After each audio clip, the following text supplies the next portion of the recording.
Welcome back to Window on Well Street, a program that shares information about delayed food sensitivities. Sensitivities that may cause symptoms like headaches, IBS, chronic fatigue, stress, and even ADD or ADHD, to mention a few. I'm Dr. Gabriela Cora, your host, and in today's program, we'll be taking viewer questions from patients who've invested in an immuno blood print, a simple blood test that identifies foods which could be the cause of many symptoms. My guest today is Dr. Steven Lemberg. Dr. Lemberg, welcome. Thank you. I would love for you to share a little bit about your background and experience. Thank you. I am a 1978 graduate of Columbia University's College of Physicians and Surgeons, and I did my training in Cedars-Sinai Medical Center in Los Angeles. I've had a lifelong interest in preventive medicine, and I've had the pleasure of being affiliated with Immuno Laboratories for many years as their consultant. Wonderful background, Dr. Lemberg. We have a caller. Let's listen to that question. This is Jim calling from Maryland, and I want to travel healthy while following my immuno blood print. And here's my problem. I don't want to gain weight. Frankly, I've got some heart disease in my family. Yes, traveling is always very challenging.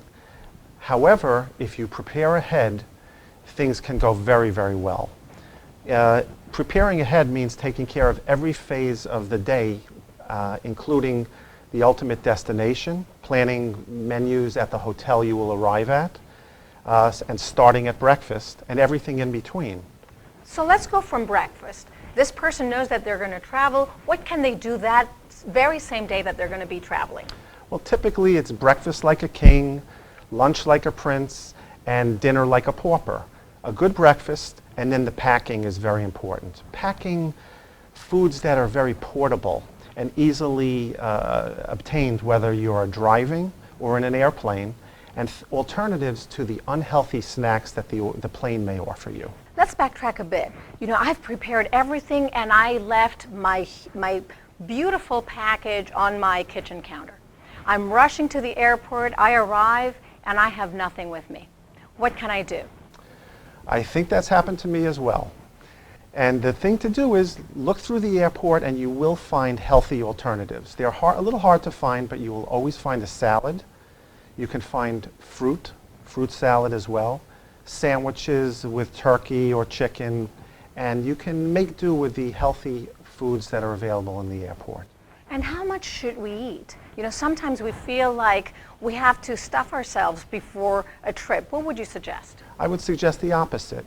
We really, since you ate a good breakfast and presumably a good lunch, if you're traveling in the evening, you don't need very much. When we travel, we burn very few calories.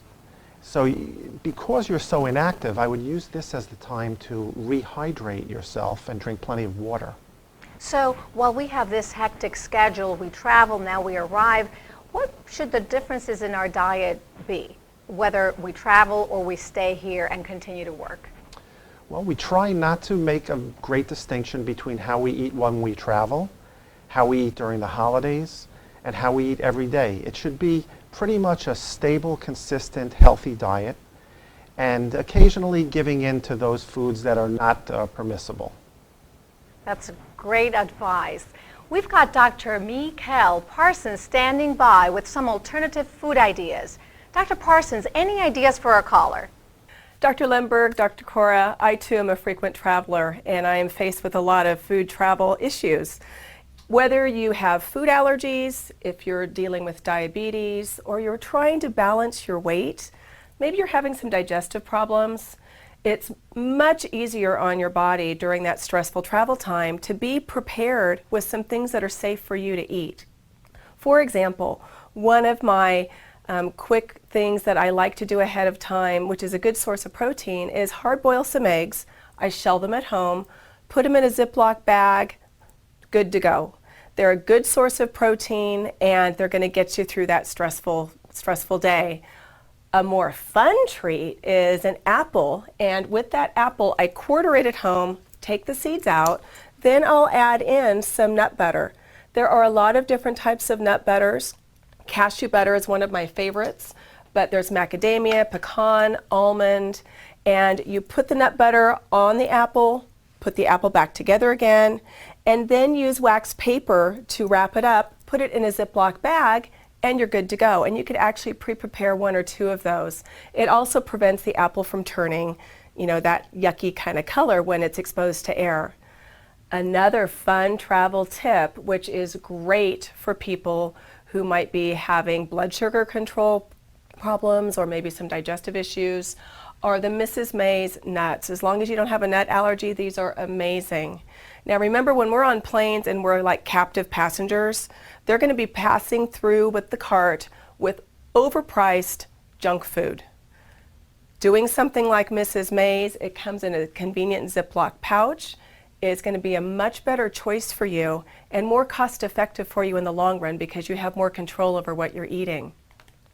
If you want something smaller in size that fits in your purse or briefcase, doing something like a protein-based bar is going to be fast, easy, convenient. You can get a lot of these in your bag. Make sure when you're looking at your bars that they do have protein. You don't want to grab something that's just all carbohydrate. It's the protein part that helps you balance your blood sugar.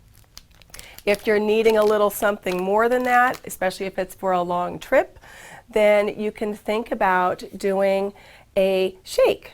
Now, shakes come in a lot of different flavors, a lot of different protein bases. I tend to pick ones that mix very easy in water so I don't feel like I need a blender. And I look for a shaker cup such as this that has a little ball inside that when you shake it, it mixes beautifully. And water is always available on flights or in the airport. So now you know my secrets to my travel foods, and good luck, safe travels. Thanks, Dr. Mikkel Parsons, and to you, Dr. Steven Lemberg. My pleasure. We'll continue with Window on Well Street after the break, but may I encourage those of you watching who may have a family member, friend, or coworker experiencing similar health issues to forward the link below to them. And if you haven't had your immunobloodprint, please learn more and get yourself tested. Remember, there's a hidden link between what you eat and how you feel.